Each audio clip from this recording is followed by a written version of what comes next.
ketiga ada tempat. Ada tempat bermain, ada lapangannya. Dan lapangannya sudah ada aturannya. Ini lapangan bola ini, saya ambil kemarin ini yang di Maroko itu, karena katanya luar biasa, wah cantiknya. Kalau lapangan bola udah ada ukurannya. Ada lapangan basket pun ada ukurannya. Lapangan pingpong ada ukurannya kan Pak? Ada lapangan pingpong. Dan pemainnya juga beda-beda, keahliannya beda-beda. Mana Ustadz Misbah nih? Nah, jadi saya bilang, Ustadz Misbah sampai kapanpun nggak bisa lagi mengalahkan saya sebagai yang pernah mengalahkan dia dalam pingpong. Wow. Karena berapa tahun lalu main kami kalah dia di tempat Mister Jalu. Setelah itu saya nggak mau main lagi. Karena kalau main lagi nanti saya kalah. Jadi saya bilang, kita catat bahwa saya tetap menang. Gitu ya. Ada curang-curangnya dikit ya. Jadi dia nggak bisa ngalahin saya karena udah nggak main lagi sama dia. Semuanya ada. Bahkan catur yang kecil Pak, ada lapangannya. Karena bisa dibawa-bawa. Yang lebih kecil apa lagi Pak? Ular tangga. Bisa dilipat-lipat. Tapi itu lapangan. Lapangan itu. Saya waktu anak saya masih SD Pak sering main ular tangga. Emang kadang kesal juga kita. Dan itu ternyata banyak pelajarannya dari ular tangga itu. Begitu kita dapat set, jangan sombong. Sana masih ada ular. Nanti kalau pas di ekor ular, set, jauh kali jatuhnya. Memang begitu kadang. Si Izzat yang sekarang di Mesir itu sempat nangis karena udah mau sampai ke atas, atau ada satu lagi ular ekornya pas di situ, dia nangis dia saking keselnya. Nah itu kan pelajaran juga Pak. Kalau kita udah tinggi kemungkinannya jatuh kan gitu. Hati-hati. Ini juga sama.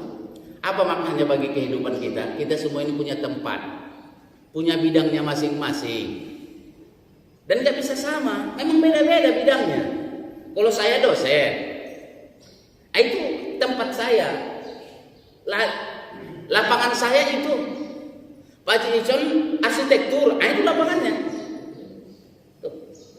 Ustadz Musli kepala sekolah, dosen juga dia. Pak Agus wartawan, itu bidangnya. Semua kita punya bidangnya masing-masing. Pak apa? Politisi. Ya, partai berkarya, itu bidangnya. Paling Daud, itu tempatnya. Apa aja sih gitu? Kontraktor, itu punya tempatnya masing-masing kita Pak. Dan jangan salah tempat. Jangan salah mengambil tempat karena setiap tempat bidang itu punya keahliannya masing-masing. Kalau saya jadi pemborong, Pak Haji Sigit jadi ustadznya, habis kacau kita nanti. Karena semua keahlian masing-masing. Kullu ya'malu ala syakilati. Setiap orang bekerja sesuai dengan keadaannya masing-masing, potensinya masing-masing. Dan pekerjaan yang paling bagus itu Pak, kalau kita senang dan dibayarnya mahal. Nah itu Mas Jamil Ajain yang bilang begitu. Namanya passion katanya.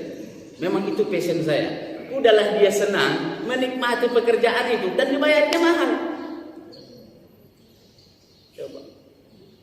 Enggak dibayar mahal saja, udah senang melakukannya, apalagi dibayarnya mahal. Sekali ngisi training dia puluhan juta bayarannya. Udah dia menikmatinya, bayarannya mahal. Jadi kalau Ustadz Aus itu passionnya Pak jadi kiai, dikasih honornya dikit pun udah nikmat aja. Orang memang passionnya di situ. Mungkin kalau suruh bikin bangunan tuh gimana caranya lantai 5 tuh, pusing, bisa ambruk bangunan kan? Karena ini masalah passion. Ini tempatnya masing-masing Pak. Setiap kita bekerja sesuai dengan bidang kita masing-masing. Dan kalau sampai satu pekerjaan, satu tugas, satu amanah tidak dikerjakan oleh yang ahli, fantazirisa. Kata Rasul begitu. Idza wusidal amru ila ghairi ahli, fantazirisa. Kalau satu pekerjaan tugas tidak dikerjakan ahlinya, tunggu hancurnya. Kalau gedung dikerjakan bukan oleh ahli gedung, arsitek, tunggulah runtuhnya gedung itu.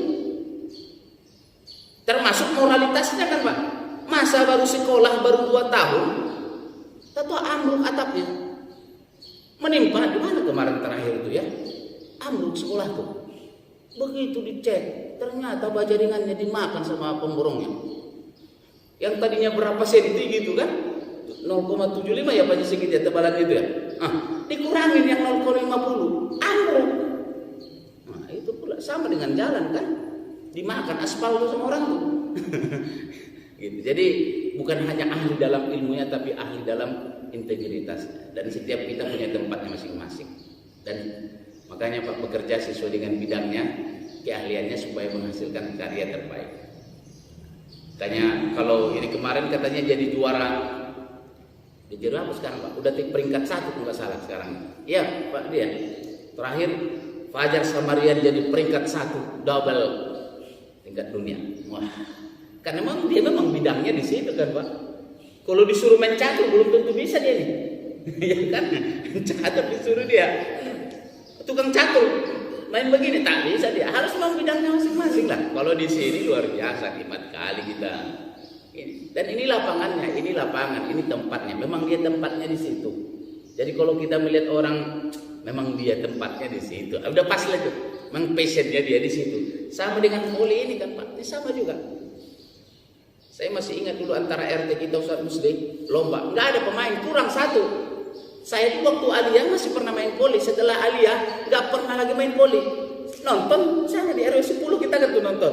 Kurang 1 orang. Pak Tanjong, sini, kenapa? Kurang 1. Tak pandai aku. Udah lama kali nggak pernah main.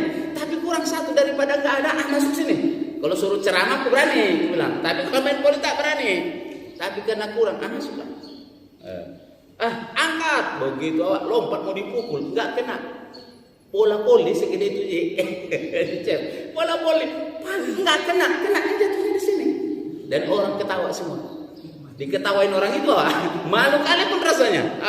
Udah aku bilang aku tak bisa, kalian suruh juga aku main voli. Coba kalau badminton kita sering loss itu luput, itu kecil pula, kecil ininya raketnya dan pupnya kecil. Itu sering kita di sana kan main sana luput gitu kan, jatuh. Tapi kalau bola voli luput dipukul nggak kena, jatuhnya di kepala kan malu kita. Dan itu kejadian gitu kan, karena memang bukan hal ini. Asallah. Ini juga sama kan Pak. Ini lapangan. Memang dia ahlinya di situ. Ada 1-2 orang atau tidak banyak orang punya keahlian yang banyak, multi talent namanya. Apa saja dia bisa mainnya. Itu ada juga. Gitu, ada juga. Main bola juga main dia, voli juga bisa, tenis meja juga bisa, main catur bisa, dan banyak dia bisa. Dan ini tak banyak, multi talent gitu ya. Dan ini menunjukkan kepada kita bahwa kita punya tempatnya masing-masing. Anak-anak kita pun kita dorong begitu. Kalau memang dia senangnya itulah kita dorong, gitu kan? Kalau memang senangnya itulah kita dorong supaya terbang dia. Jangan burung kita paksa berenang. Ingat dulu itu Mr. Jalu dulu pernah ngajari kami di sekolah guru-guru tuh. Kita harus tahu karakter anak-anak kita. Jangan-jangan memang dia ikan. Kalau ikan kita aja udah menyelam aja kita suruh supaya dalam dia menyelam. Jangan suruh terbang. Kalau anak kita kucing, udahlah, jangan paksa dia mengaum. Mengeong aja, karena memang kucing dia. Kalau burung, terbang aja. Jangan burung kita suruh berenang. Lama-lama berenang dia tak bisa. Terbang pun dia lupa. Karena aku burung ya, susah kita. Jadi anak itu tak bisa berkembang karena salah kita mendidiknya. Tak tahu dia itu sebenarnya hebatnya di mana. Itulah pun sekarang itu ilmu-ilmu kepribadian itu Pak. Dan kita seringkali sebagai orang tua, saya termasuk saya, memaksa juga. Itu yang besar yang perempuan dipaksa juga itu. Kalau si Iza memang dari awal kita udah kondisikan dan memang oke lah, udah masuk pesantren, udah anaknya ke sana lihat ya. Gitu. Tapi banyak anak-anak kita yang kita paksa sebenarnya bukan di situ maunya. Dia pengennya ke sini, tapi kita paksa supaya itu. Dan sebagian tidak berhasil, malah kontraproduktif. Seorang anak dari awal tidak mau dia dimasuk pesantren, tapi dipaksa sama ayahnya, diikutin sama dia, tapi setelah keluar dia dari pesantren memberontak dia. Itu kejadian. Dan tidak mau lagi dilawan ayah dan ibunya, dan itu kejadian. Gitu ya.